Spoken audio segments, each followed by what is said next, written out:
الحمد لله الذي زيد نبينا بحبيبه المصطفى ومن على المؤمنين بنبيه المجتبى.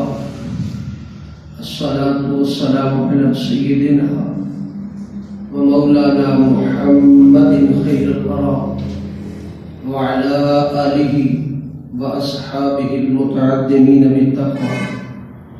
أما بعد، أعوذ بالله من الشيطان الرجيم. بسم الله الرحمن الرحيم. ونادى أصحاب الأعراف رجال يعرفونهم بسيماهم قالوا ما أغنى عنكم جمعكم وما كنتم تستكبرون هؤلاء الذين أقسمتم لا ينالهم الله برحمة ادخلوا الجنة لا خوف عليكم ولا أنتم تحزنون. صدق الله مولانا العظيم. مولاي صل وسلم دائما أبدا على حبيبك خير الخلق كلهم، هو الحبيب الذي ترجى شفاعته لكل حول من الأهوال المقتحم. قبل صد احترام شرکائے خطبہ جمعہ، اللہ جل مجدہ کی ذات پاک کا لاکھ لاکھ شکر اور احسان عظیم ہے جس کی توفیق خاص کے ساتھ نماز جمعہ کے لیے جمع اللہ رب العزت ہمارے ان سجدوں کو اپنی بارگاہ میں شرف قبولیت عطا فرمائے. حضرین محترم، سورہ اعراف کی ایک آیت مبارکہ میں نے تلاوت کرنے کا شرف حاصل کیا. آج یکم ربیع الثانی ہے. اس ماہ پاک کے اندر حضور تاجدار مدینہ علیہ تحیۃ والثناء کی امت کے جلیل القدر ولی کامل غوث زمان قطب الاقطاب غوث الثقلین حضرت میرا محی الدین شیخ سید عبد القادر جیلانی رضی اللہ تعالیٰ عنہ کا وصال ہے 11 تاریخ کو. ان کی سوال حیات اور ان کی زندگی پر مشتمل اس مہینے ہم کچھ ذکر کریں گے. آج کانسیپٹ آف ولایت یعنی کہ ولیوں کا جو تصور ہے، ولایت کا جو تصور ہے اسلام کے اندر، وہ کیا ہے، اس کو ہم سمجھنے کی کوشش کریں گے. جب تک تصور نہیں واضح ہوتا اس وقت تک ابہام رہتا. یہ بات یاد رکھیں کہ حضور نبی پاک صاحب الاولیاء صلی اللہ علیہ وسلم پر نبوت کا دروازہ بند ہو گیا. قیامت تک کسی نبی نے نہیں آنا، مگر وہ جو تعلیمات ہیں آپ کی، ان تعلیمات نے آگے چلنا ہے اور سینہ بسینہ قیامت تک آنے والے لوگوں کو ہدایت کا راستہ ملنا ہے، ہدایت ملنی ہے. اس کی مثال ایسے ہے، حضور نبی پاک صاحب الاولیاء صلی اللہ علیہ وسلم جامع الصفات تھے. تمام صفات حضور کی ذات کے اندر جمع تھی. حضور علیہ السلام بیک وقت کمانڈر ان چیف بھی تھے. آقا علیہ السلام بیک وقت نبی بھی تھے، رسول بھی تھے، سیاستدان بھی تھے، مدبر بھی تھے، مجاہد بھی تھے، جہاد کرنے والے کمانڈر ان چیف بھی تھے. بحثیت میں شوہر بھی تھے، ریاست مدینہ کے پہلے کانسٹیٹیوشنل ہیڈ بھی تھے، مبلغ بھی تھے، نصیحت کرنے والے وائز بھی تھے، ممبر پر بیٹھنے والے معیشت دان بھی تھے، سیاست دان بھی تھے۔ یہ ساری صفات اور جملہ کمالات حضور کی ذات کے اندر اللہ رب العزت نے جمع کر دی۔ اب حضور علیہ السلام کے ظاہری دنیا سے پردہ فرما جانے کے بعد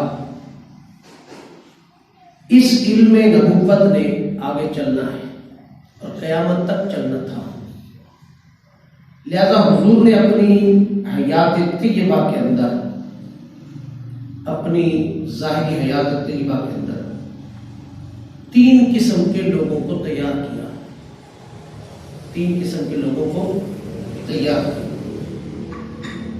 وہ جو 3 قسم کے لوگ ہیں، 3 گروہ جو ہیں، ان 3 قسم کے لوگوں کے 3 ہیڈ مقرر کر دیے، 3 سربراہ مقرر کر دیے۔ وہ جو سربراہ مقرر ہوئے وہ 3 ڈپارٹمنٹ تھے۔ پہلا ڈپارٹمنٹ ولایت کا تھا، پہلا ڈپارٹمنٹ ولایت کا تھا۔ حضور علیہ السلام کا روحانی فیض، حضور علیہ السلام کا صاحب کشف ہونے کا فیض، حضور علیہ السلام کی سیرت کا روحانی پہلو، ولایت کا پہلو، جو اللہ رب العزت کے ساتھ ٹوٹے ہوئے تعلق کو جوڑتا ہے، مجاہدہ، کشف، یتلو علیہم آیاتہ ویزکیہم ویعلمہم الکتاب والحکمہ، نفس کی اصلاح کرنے کا علم ڈپارٹمنٹ جو تھا، اس کو ولایت کا ڈپارٹمنٹ ڈکلیئر کر کے اس کا ایک سربراہ مقرر فرمایا، اور وہ سربراہ حضور نبی پاک علیہ السلام نے اپنی حیات طیبہ کے اندر خود فرمانا تھا، لہذا آپ نے خود ہی فرمایا۔ اس ولایت کا ڈپارٹمنٹ کا ہیڈ جو بنایا وہ مولا کائنات حضرت علی المرتضیٰ شیر خدا کرم اللہ وجہ الکریم کو بنایا۔ فرمایا ولایت کا دروازہ علی سے کھلے گا، علی سے کھلے گا۔ جس نے بھی ولایت کے دروازے کے ذریعے سے آقا علیہ السلام تک آنا ہے وہ حضرت علی کرم اللہ وجہ الکریم کے ذریعے سے یہاں تک پہنچے گا۔ تو لہذا اس ڈپارٹمنٹ کا ہیڈ حضرت مولا کائنات علی المرتضیٰ شیر خدا کرم اللہ وجہ الکریم کو بنا دیا۔ دوسرا ایک ڈپارٹمنٹ تھا جسے علم کا ڈپارٹمنٹ کہا، جو حضور علیہ السلام کے فرامین تھے، ان کو آگے منتقل کیسے کرنا تھا۔ حضور علیہ السلام کا علمی کام جتنا تھا اس کو آگے کیسے منتقل کرنا تھا، وہ ایک ڈپارٹمنٹ بنایا۔ اس کی سربراہ حضرت سیدنا ابو ہریرہ رضی اللہ تعالیٰ عنہ کو مقرر فرمایا۔ کم و بیش 2.5 سے 3,000 احادیث مبارکہ سیدنا حضرت ابو ہریرہ رضی اللہ تعالیٰ عنہ سے روایت ہے، جو آگے ان علم حدیث کو آگے منتقل کیا، ان احادیث کو مدبر کیا، پھر آگے منتقل کیا، پھر آگے منتقل کیا۔ تیسرا ایک ڈپارٹمنٹ تھا جو سیاست سے متعلقہ تھا، ریاستی امور تھے، سیاسی امور تھے، قوت نافذہ کے امور کو ڈیل کرنا مقصود تھا۔ 2 ڈپارٹمنٹ کے ہیڈ آقا جہاں صلی اللہ علیہ وسلم نے خود اپنی حیات طیبہ کے اندر مقرر فرما دیے۔ جو سیاسی ڈپارٹمنٹ تھا، جو خلافت کا انتقال تھا، اس کو اپنی حیات طیبہ کے اندر منتقل خود نامینیٹ نہیں فرمایا، خود نامینیٹ نہیں فرمایا، بلکہ وہ امت پر چھوڑ دیا کہ امت جس کو چاہے اپنا خلیفہ مقرر کرے۔ یعنی کہ جو شرعیت کا جو نظام ہے اس کو اسلام کے اندر بہت بڑی اہمیت حاصل ہے۔ امت پر چھوڑ دیا کہ جس کو چاہے اپنا امیر منتخب کر کے، اپنا خلیفہ منتخب کر کے اپنے ریاست کے کام کو آگے چلا سکتے ہیں۔ لہذا حضور علیہ السلام کی ظاہری حیات طیبہ اور وصال کے بعد جو سیاسی ڈپارٹمنٹ تھا اس ڈپارٹمنٹ کا ہیڈ مقرر کرنے کے لیے لوگوں پر صحابہ پر چھوڑ دیا. صحابہ نے اپنی مشاورت کے ساتھ سیدنا صدیق اکبر رضی اللہ تعالیٰ عنہ کو پہلا خلیفہ منتخب کرنا.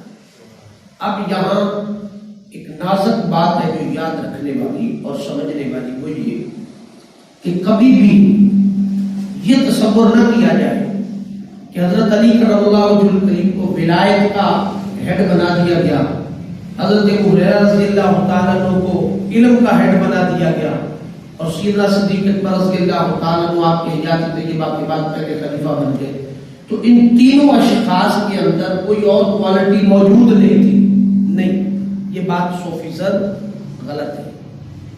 حضرت علی کرم اللہ وجہ الکریم کو جو ولایت کا مقام عطا فرمایا گیا, اس ولایت کے مقام کے ساتھ وہ حکومت چلانا بھی جانتے تھے, مشاورت کرنا بھی جانتے تھے, عدل بھی جانتے تھے, انصاف کرنا بھی جانتے تھے, علم حدیث کو آگے منتقل کرنا جانتے تھے. حالانکہ سیدنا حضرت ابو ہریرہ رضی اللہ تعالیٰ عنہ سے زیادہ روایت اور مروی ہے احادیث مبارکہ حضرت علی کرم اللہ وجہ.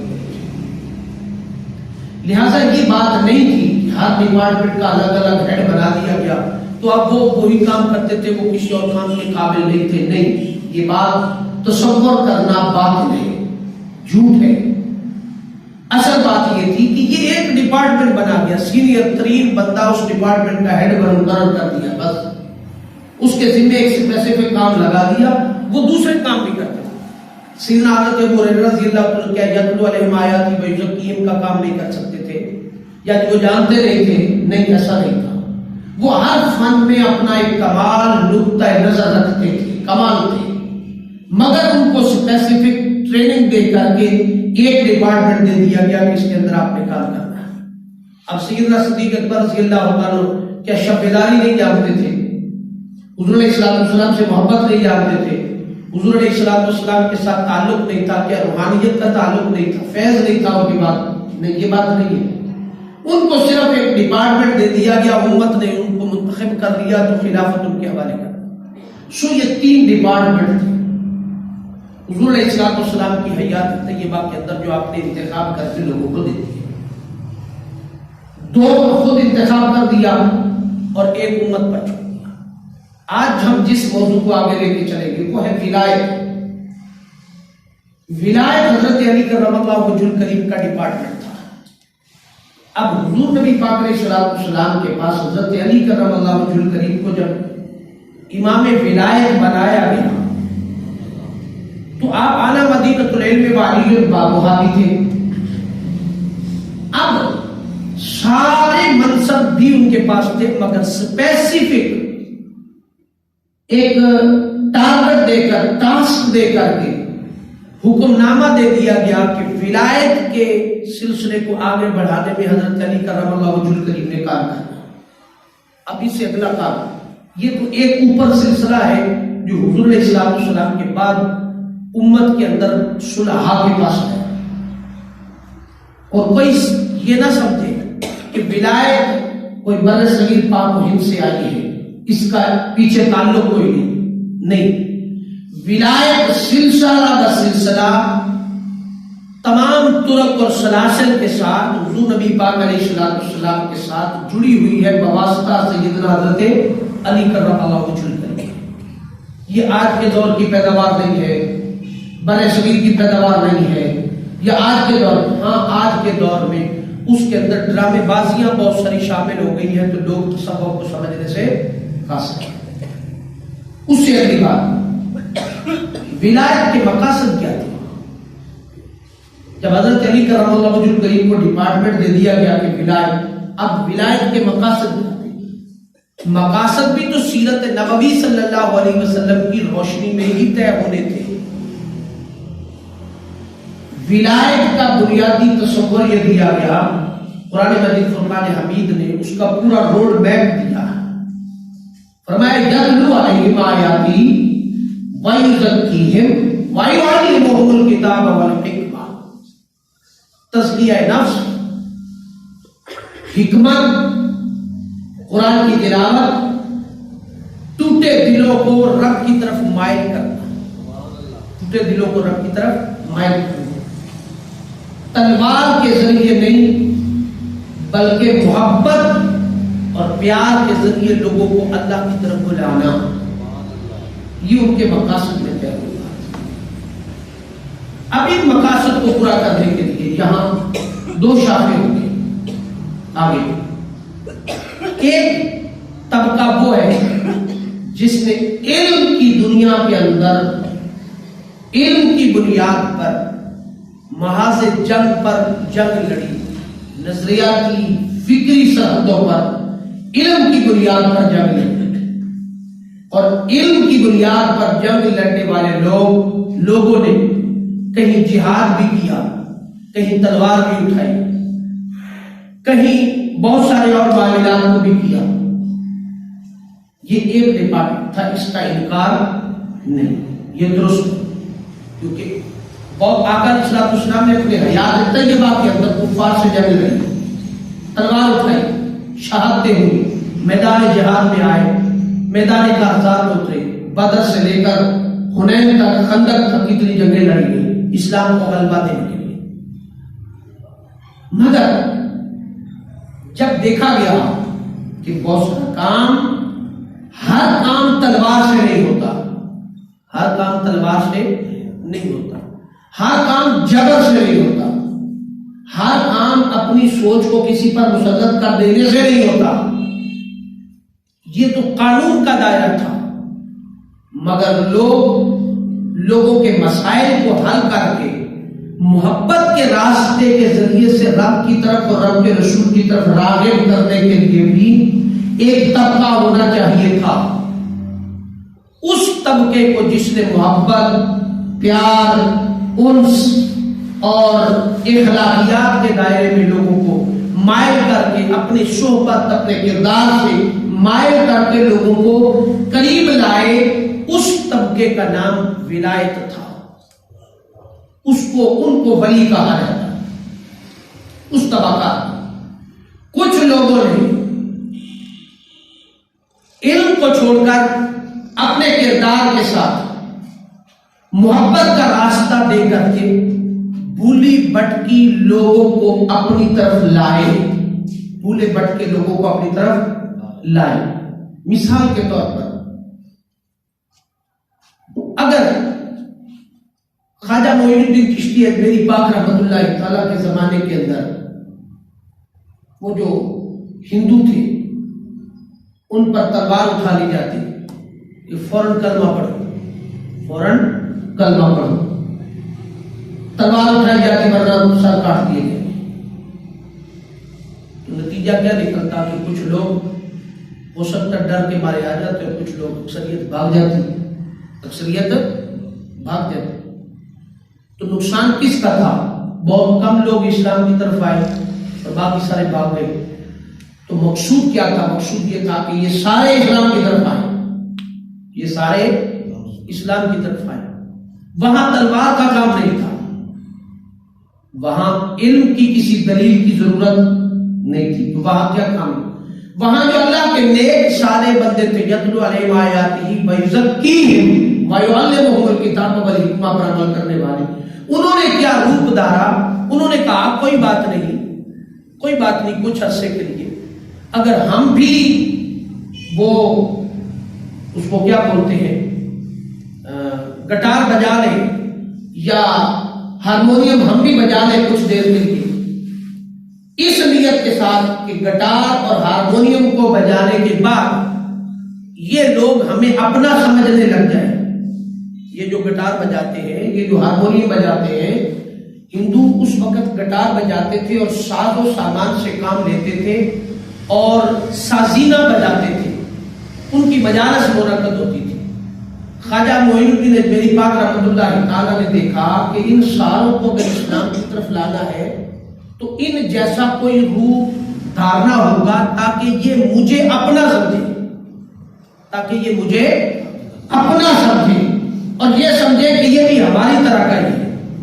تو میں ان کے اندر جا کر کہ شاید ان کو اسلام کی طرف لانے میں راغب ہوں، تو آپ کے ذہن میں آیا کہ یہ کیا کرتے ہیں؟ یہ کٹھے ہو جاتے ہیں، شام کو ہارمونیم بجاتے ہیں، قوالی ہارمونیم بجاتے ہیں، گٹار بجاتے ہیں، طبلہ بجاتے ہیں، موسیقی بجاتے ہیں، موسیقی کا کام کرتے ہیں۔ لہذا اس مجلس پہ یہ بہت سارے لوگ اکٹھے ہوتے ہیں، اس مجلس پہ لوگ بہت سارے اکٹھے ہوتے ہیں۔ تو خواجہ صاحب نے بھی ایک ہارمونیم خریدا، معین الدین چشتی نے ایک گٹار خریدی، ایک طبلہ خریدا۔ آپ نے اس کو بجانے کا طریقہ سیکھا۔ سیکھنے کے بعد آپ نے اپنے دربار پر خود اپنے آستانے پر سازینہ بجانے کا اہتمام کیا، ہارمونیم بجائی، طبلے والے کو بلایا، گٹار والے کو بلایا، سازینہ بجایا۔ اس سازینہ پر آپ نے ہندوؤں کے بھجن نہیں پڑھے، ہندوؤں کے بھجن، ہندوؤں کا کلام نہیں پڑھا، بلکہ اپنا نعتیہ کلام حضور علیہ السلام کی مدحت کو، حضور علیہ السلام کی ثنا خوانی کو ہارمونیم پر بجایا، ہارمونیم کے ساتھ پڑھا، گٹار کے ساتھ پڑھا۔ اپنے آستانے پر جب مجلس لگائی تو ان کو دعوت دی کہ آ جاؤ، یہی کام آج ہمارے آستانے پر بھی ہوگا۔ انہیں کیا کہا؟ یہی کام آج ہمارے آستانے پر بھی ہوگا۔ ان سب کو بھرپور دعوت دی اور ان کو اپنے پاس بلا لیا۔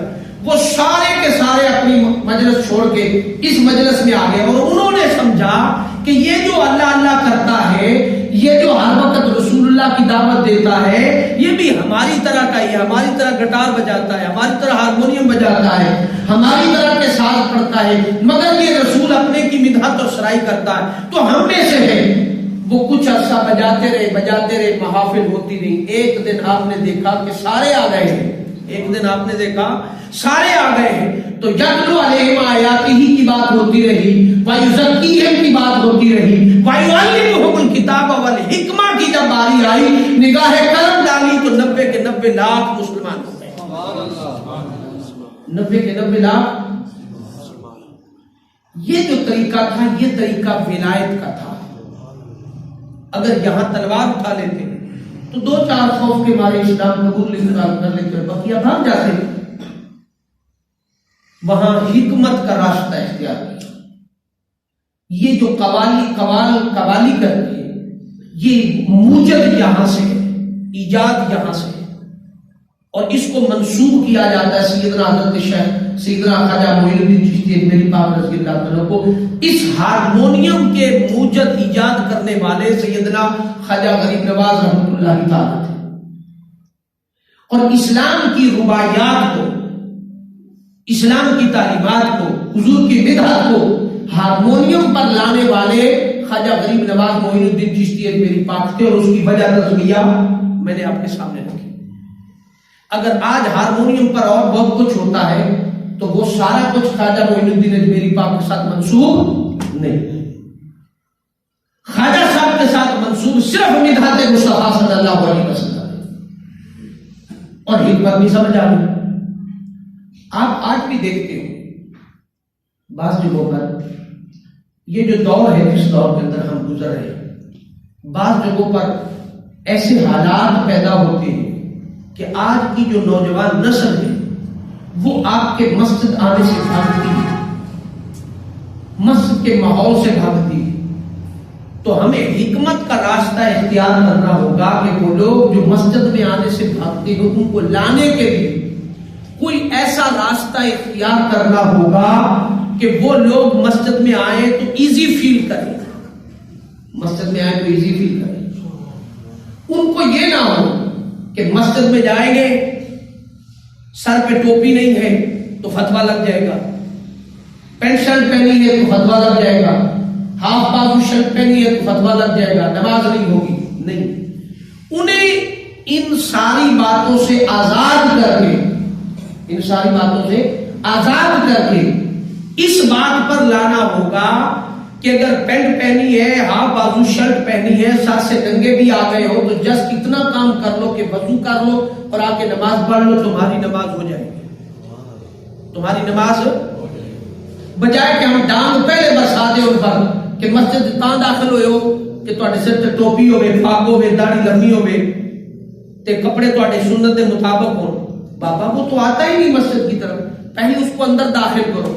اب آپ کہیں گے کہ یہ باتیں ساری کہاں سے آئی؟ پہلی بات یاد رکھیں، یتلو علیہم آیاتی ویزکیہم ویعلمہم الکتاب والحکمہ، یہ ولایت کا مقاصد تھے ولایت کے، کہ حکمت کے ساتھ، تلوار کے بغیر، جبر کے بغیر، زبردستی کے بغیر لوگوں کو حق کی طرف لانا، یہ ولایت کے مقاصد میں تھا۔ ایک بات۔ دوسری بات، حکمت کے ساتھ لوگوں کو مسجد کی طرف لانا، یہ قرآن کی نص ہے، یہ قرآن کا روڈ میپ ہے، قرآن کا دستور ہے کہ بغیر حکمت کے کسی کو مت لاؤ۔ ماں کے پیٹ سے کوئی بندہ سب کچھ کر کے نہیں آتا، اس کو سکھایا جاتا۔ اب سکھانے کے مقاصد کیا تھے؟ قرآن کہتا ہے وَاصْبِرْ نَفْسَكَ مَعَ الَّذِينَ يَدْعُونَ رَبَّهُمْ بِالْغَدَاةِ وَالْعَشِيِّ يُرِيدُونَ وَجْهَهُ وَلَا تَعْدُ عَيْنَاكَ عَنْهُمْ تُرِيدُ زِينَةَ الْحَيَاةِ الدُّنْيَا۔ فرمایا رب سے ملنا ہے مولا تو کیا کروں؟ رب کہتا ہے مجھے ملنا ہے تو میرے ملنے کے لیے دنیا سے کچھ وقت نکال کر کے، دنیا کے جھنجھٹوں سے، معاملات سے کچھ وقت نکال کر کے، فرمایا میرے جو محبوب علیہ السلام کی امت کے سارے بندے ہیں، میری محبوب کی امت کے جو نیک لوگ ہیں، فرمایا ان کی مجلس میں جا کر کے بیٹھا کر۔ بات سمجھ آئی؟ ان کی مجلس میں جا کر کے بیٹھا کر۔ یہاں رب کہہ دیتا کہ جدو جائے گا ٹوپی پا کے جائے، جدو جائے گا دڑ ڈھک کے جائے، جدو جائے گا وضو کر کے جائے، جدو جائے گا نیک سالے بن کے جائے، تو جدو سارے کام ہی کر لے سے تو پھر اتنے جانے کی ضرورت نہیں سی۔ بات سمجھ آئی؟ نیک بندے کی مجلس میں کس لیے جاتے ہیں؟ اس لیے جاتے کہ اصلاح ہو، کچھ سیکھے، کچھ سیکھے۔ اگر یہ سارا کچھ پہلے کر کے جانا ہے تو پھر ان کی مجلس میں جانے کی ضرورت ہی کیا ہے؟ اتنا پر وقت لگانے کی کیا ہے؟ تو قرآن کی حکمت کو سمجھے نا۔ قرآن کیا کہتا ہے؟ ہم اپنی بات کرتے ہیں، قرآن کو نہیں سمجھتے۔ قرآن کو رکھا ہے عدالت میں قسمیں اٹھانے کے لیے، قرآن کو رکھا ہے جھوٹی قسمیں اٹھانے کے لیے، قرآن کو رکھا ہے مسجد میں کسی سے لین دین کرنا ہے تو میں قرآن پاک سے پیسے رکھ رہا ہوں نا تو سچا ہے تو چگ لے آؤ۔ قرآن پاک کو رکھا ہے مرنے کے لیے، قرآن پاک کو رکھا ہے کسی کی جان نکل رہی ہو سورت یاسین پڑھو تاکہ جلدی مرے، جان چھوٹے۔ قرآن پاک کو رکھا ہے ختم کرنے کے لیے۔ قاری صاحبان ختم پڑھتے نا، کبھی ختم پاک میں جانے کا اتفاق ہو تو 10 منٹ خطیب کو کہتے ہیں 15 منٹ گفتگو کرنی ہے، اور قاری صاحب ختم پاک شروع کرتے، سورت ملک کو شروع کرتے 1.5 گھنٹے کا ختم ہوتا ہے، وہ ختم مکنے کا نام ہی نہیں رہا، ایڈا لمبا ختم کہ جی میں آج ہی بخشوا کے اٹھنا ہے، بس اس کو بعد تک کسی نے رون ہوئی سارے ثواب۔ ختم پاک اتنا لمبا اور اتنا پروسیس، پڑھی جا رہے ہیں بل لگے ہوئے ہیں۔ لہذا قرآن پاک تو ان کاموں کے لیے رکھا، کبھی پڑھنے کے لیے رکھا۔ قرآن سے پڑھے تو قرآن معیشت بھی دیتا، قرآن سیاست بھی دیتا، قرآن حقوق بھی بتاتا، حقوق اللہ بھی بتاتا، حقوق العباد بھی بتاتا، بیوی کے حقوق بھی بتاتا ہے۔ قرآن پاک جینے کا، زندگی کا نظام دیتا۔ اقبال نے کہا تھا ہم نے قرآن پاک کو مرنے کے لیے رکھ لیا ہے، جبکہ قرآن تو زندگی کے لیے آیا تھا، قرآن تو زندگی دینے کے لیے آیا تھا، ہم نے مرنے کے لیے رکھ لیا۔ تو یہ سارے فسادات قرآن سے دوری کے ہیں، قرآن سے دوری کے ہیں۔ قرآن کے قریب ہو جائیں تو قرآن ہدایت عطا کرتا۔ وہ کیا ہدایت عطا کرتا؟ قرآن کہتا ہے وَاصْبِرْ نَفْسَكَ مَعَ الَّذِينَ يَدْعُونَ رَبَّهُمْ بِالْغَدَاةِ وَالْعَشِيِّ۔ میرے بندے کے پاس جب جانا ہے، میرے بندے کے پاس جب جانا ہے تو تیرے سر سے ٹوپی نہیں تو کوئی مسئلہ نہیں، تو نے اگر پینٹ شرٹ پہنی ہے تو کوئی مسئلہ نہیں، اگر ہاف بازو شرٹ پہنی ہے تو کوئی مسئلہ نہیں، اگر وضو کا طریقہ آتا ہے تو کر لے، نہیں آتا تو کوئی بات نہیں، آ جا۔ اگر تیرے کپڑے پاک ہے تو ٹھیک ہے، نہیں پاک تو بھی آ جا۔ میرے بندے کے پاس آنا ہے۔ اصول کیا بتا کر رہا؟ میں ولایت کا مقصد دے رہا ہوں، ولایت کا ولایت کا مقصد کیا ہے؟ مقصد ہے اس گمراہ کن بھولی بٹکی نالیوں سڑکوں پر پھرنے والی قوم اور گناہگار مسلمان کو پکڑ کر رب کی بارگاہ میں لانا. یہ ہزارہ مقاصد کو اکٹھا کرے تو یہ اس کا خلاصہ ہے. اب مجھے ایک بات بتائیں، ایک بندہ ان پڑھ ہے، جاہل، سکول بھی نہیں گیا، مگر وہ خوش قسمتی کہہ لیں یا بد قسمتی کہہ لیں، جو بھی کہہ لیں اسے، وہ مسلمانوں کے گھر پیدا ہوا مسلمان تو ہے نا، کلمہ تو پڑھا ہی ہے اسے. یہ الگ بات ہے کہ اسے خود کلمہ نہیں آتا. اگر اس کا اپنا کلمہ درست نہیں ہے، اسلام کی تعلیمات کے نزدیک نہیں آیا، تو کچھ گھر والوں کو قصور، کچھ معاشرے کا قصور. اب وہ ان پڑھ ہے، نہ قرآن پڑھا، نہ نماز پڑھی، نہ روزہ، نہ کلمہ آتا ہے، سیدھا مسلمان ہے، مسلمان ہے. اب اس کی کیفیت اور کفر میں اور اس میں فرق صرف اتنا ہے کہ وہ اعلانیہ کافر نہیں ہے، اعلانیہ کافر نہیں ہے، مسلمان ہے. بقیہ مسلمانوں والی حرکتیں اور کوئی کام بھی نہیں. اس بندے کو آپ پکڑ کر کے کہے کہ آپ مسجد میں آ کر کے نماز پڑھا کر، تو مجھے ایمانداری سے بتائیں، پورے وصول کے ساتھ، سچائی اور اخلاص کے ساتھ، مسجد میں بیٹھے ادھر ادھر کی بات نہیں کر رہی، اپنے ذہن میں سوچے، ایسے بندے کو اگر آپ نماز کے لیے بلائیں گے یا کہیں گے تو کیا کہیں گے اس کو؟ کہ نماز پڑھے گا؟ نماز پڑھے گا؟ نہیں. وہ تسی نو نماز نہ کہو گے تو اگو تو کوئی جواب دے گا بھائی تو پڑھیا. اگر شعور کی کمزوری ہوئی تو یہ اگر تو تھوڑا بہت شعور ہوئے گا تو کہے گا یار میں اچھا پڑھ لینا، کپڑے پلید، تو پڑھیا، نماز نہیں. اگر یہ سارے جملے بولے گا تو میری بات ایک توجہ سے سننا، اور سے قرآن کی نص قطعی سے اگر آپ نے اس کو اس حالت میں نماز کی دعوت دی کہ نماز پڑھیا کر، تو وہ اگے تو کہے کہ تو پڑھیا جا کے میں پڑھ لگا، تو یہ یاد رکھنا اس کے بھٹک جانے کا سارا گناہ تھوڑے کھاتے تھے. ایسے بندے کو نماز کی طرف، مسجد کی طرف لانے کے لیے قرآن کا روڈ میپ لینا ہوگا. قرآن کا روڈ میپ. قرآن کا روڈ میپ کیا ہے؟ کبھی قرآن کو پڑھا؟ قرآن کہہ رہا ہے وَاشْبِرْ نَفْسَكَ مَعَ الَّذِينَ يَدْعُونَ رَبَّهُم بِالْغَدَاةِ وَالْعَشِيِّ. ایسے بندے کے پاس جا کر کے مت یہ کہو کہ نماز پڑھا کر، بلکہ اسے یوں دعوت دیا کر کہ آؤ مسجد کی طرف چلتے ہیں، وہاں تھوڑا بیٹھ کے گپ شپ لگائیں گے اور چائے وائے پیئیں گے. اس کو پکڑ کے ساتھ لے، پکڑ کے ساتھ لے، اور اسے کہو تو ایتھے میں چاہ دا آرڈر دیتا، میں ذرا دور کا فرض یہ پڑھ لوں پھر تیرنا گپ شپ لوں. اس کو مت کہو نماز پڑھو. قرآن کہہ رہا ہے نا، میں تو نہیں کہہ رہا. وَاشْبِرْ نَفْسَكَ مَعَ الَّذِينَ يَدْعُونَ رَبَّهُم بِالْغَدَاةِ وَالْعَشِيِّ.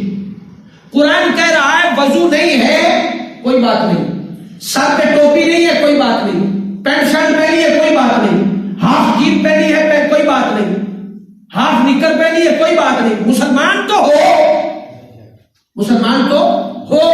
بھائی اتنا کیا کر کہ تو آ جائے گا. کیا کیا کر؟ پہلا سٹیپ قرآن نے روڈ میپ کا کیا دیا کہ تو آ جایا کر. اور اگلی بات کیا کی؟ آیا کر اور بیٹھا کر. آیا کر اور کوئی کام نہیں، نہ نماز، نہ روزہ، نہ کلمہ، کوئی چیز نہیں، بس اتنا کام، بیٹھا کر. ہماری گاڑی کا ڈرائیور ہے نا جناب، اس کو میں نے ایک دن پوچھا کہ تو ڈرائیونگ کہاں سیکھی، کیسے سیکھی؟ وہ کہندا جی 1 سال مینوں استاد نے صرف نال والی سیٹ تے بہن واسطے کیا بھی تے بہنا ہے، بس کرنا کچھ نہیں. تے میں 1 سال ڈرائیور دے نال، استاد دے نال والی سیٹ تے بیٹھا تے نہ انہیں مینوں سٹیئرنگ نوں ہاتھ لاؤن دیتا، نہ انہیں مینوں گیئر پکڑن دیتا، نہ انہیں مینوں کچھ اور کرن دیتا. انہیں آکھیا بس تو مینوں ویکھنا ہے صرف کہ میں کی کرنا.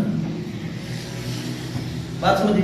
1 سال لگا اس کو صرف اس سیٹ پر بیٹھ کر اس کو دیکھنے کے لیے. تے بندہ خدا یتلو علیہم آیاتہ ویزکیہم ویعلمہم الکتاب. دین تماشا ہے کوئی، دین کھیل ہے کوئی. وہ جو بندہ نالی پہ کھڑا تھا مسلمان، مگر شعور نہیں، عقل نہیں، سمجھ نہیں، کچھ بھی نہیں، کلمہ پڑا ہوا ہے. اس کو دین کی طرف لائیں گے تو کیا ڈانگ ماریں گے اس کے سر پر؟ نہیں، اس کو بھی لائیں گے. قرآن کے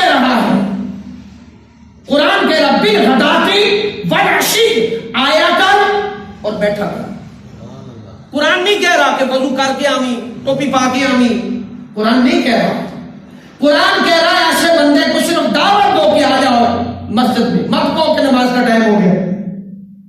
انہوں اینا ہی کہہ دو تو اتنے بہ میں چاہ دا آرڈر دیتا ہے رس بسکٹ ہوتے ہیں, میں ذرا 2 فرض پڑھ لوں تو پھر بیٹھ کے گپ لاواں گے تو چاہ پیواں گے. اس کو بٹھایا اس لیے کہ آیا کر بیٹھا کر. چائے کا آرڈر آ گیا ہے, رس بسکٹ آ رہے, بیٹھا کر.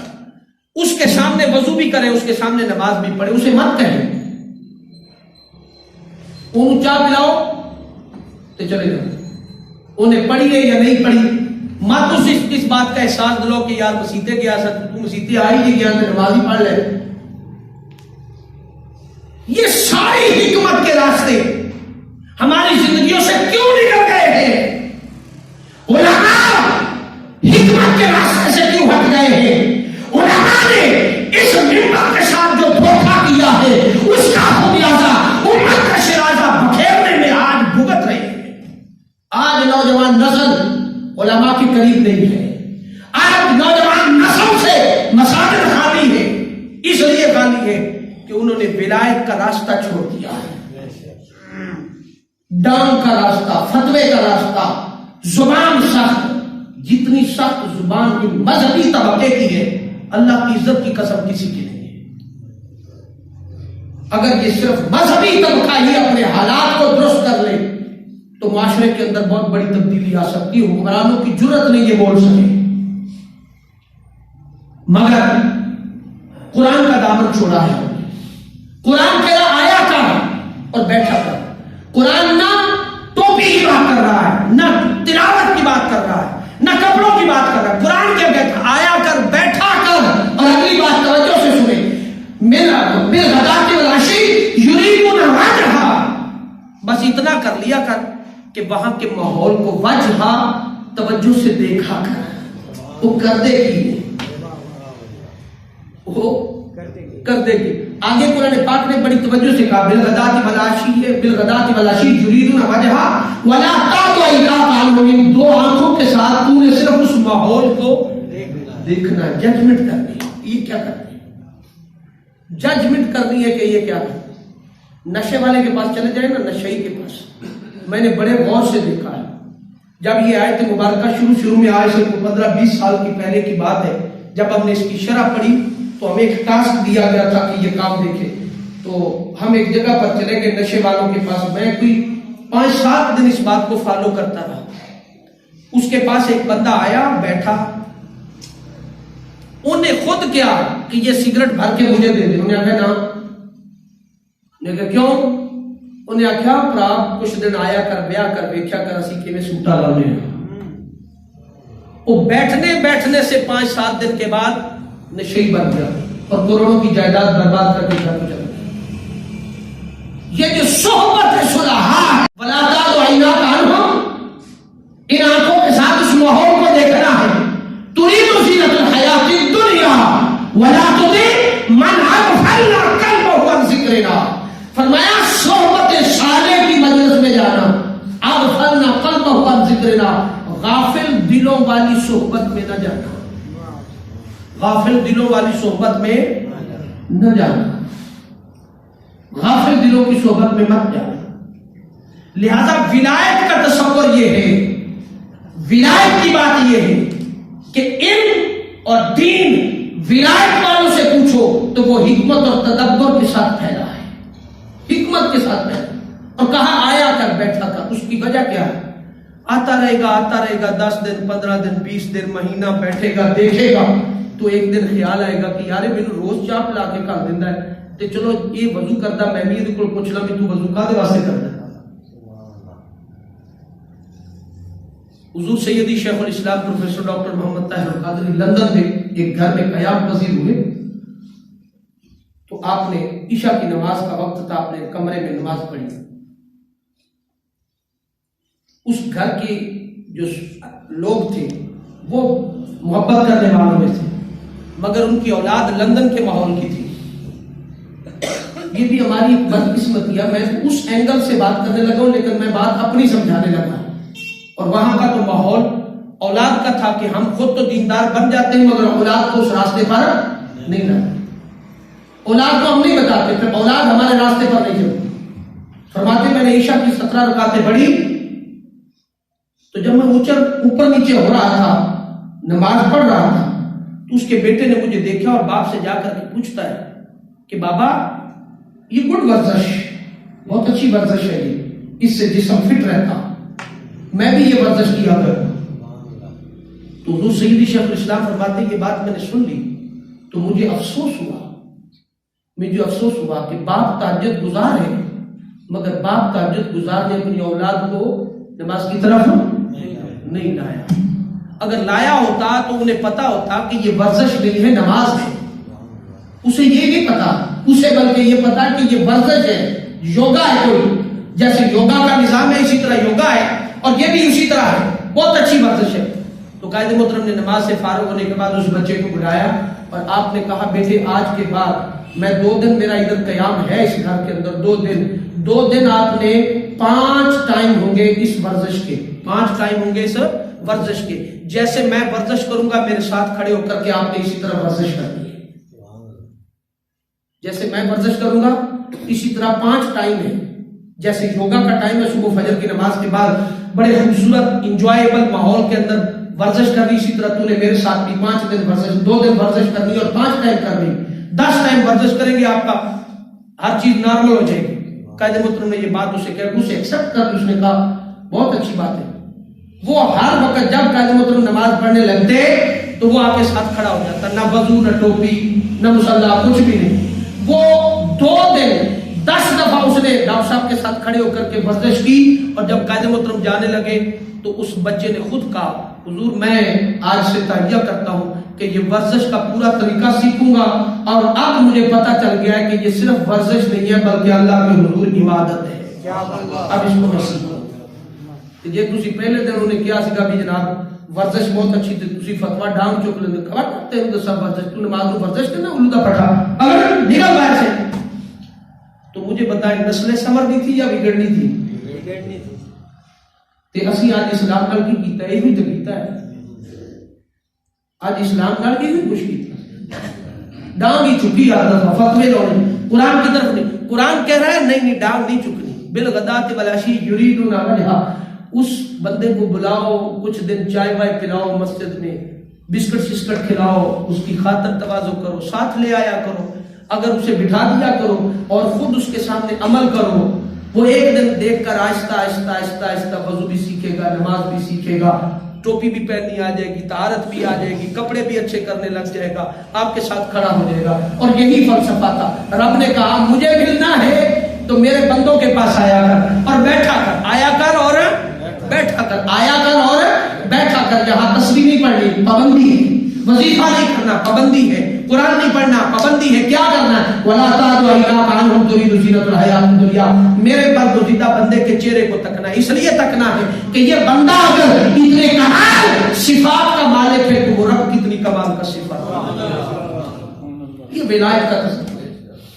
آج میں نے صرف کانسیپٹ آف ولایت سمجھانے کی کوشش کی ہے کہ ولایت جو ہے اس کا تصوف آج کی دنیا کے اندر تصوف جسے کہا جاتا ہے وہ سراسر یتلو علیہم آیاتہ ویزکیہم کا نام، تزکیہ نفس کا نام، تزکیہ، اور اس کی بنیاد صفہ چبوترے کے ساتھ، اس کی بنیاد صفہ چبوترے کے ساتھ، وہ جو چبوترا مسجد نبی میں بنا ہوا تھا، حضور رات کو آ کر کے بیٹھتے، اس صفہ چبوترے کا پہلا اسٹوڈنٹ حضرت بلال ہے، حضرت ابو ہریرہ ہے، سیدنا حضرت زبیر بن عوام رضی اللہ تعالیٰ عنہ، سیدنا حضرت سعد بن وقاص رضی اللہ تعالیٰ عنہ، یہ وہ سارے اسٹوڈنٹ تھے جو رات کو آ کر دن بھر لوگوں کی غلامی کرتے، مزدوریاں کرتے، محنت کرتے، شام کو آ کر بیٹھ کر حضور کے صفہ چبوترے پر بیٹھ جاتے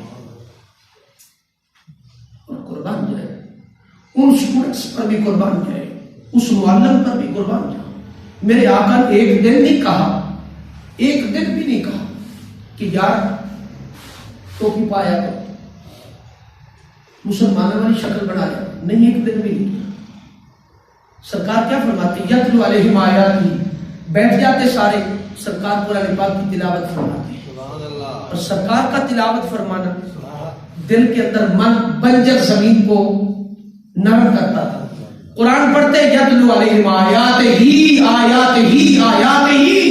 ویزکیہم، پھر نگاہ کرم ڈالتے ان کی بنجر زمین سختی دل کی نرم ہو جاتی. ویزکیہم ویعلمہم الکتاب والحکمہ، پھر حکمت کی بات کرتے، پھر تدبر کی بات کرتے، پھر فلسفے کی بات کرتے. وہاں سے جو پڑھ کر فارغ ہوئے وہ دنیا کے امام بن کے نکلے. سبحان اللہ. وہ دنیا کے امام بن کے نکلے. انہی اماموں کی لڑی میں ایک امام سیدنا شیخ عبد القادر جیلانی ہے رضی اللہ تعالیٰ عنہ. ان کی سوانح حیات پر ہم ترجمہ کریں گے.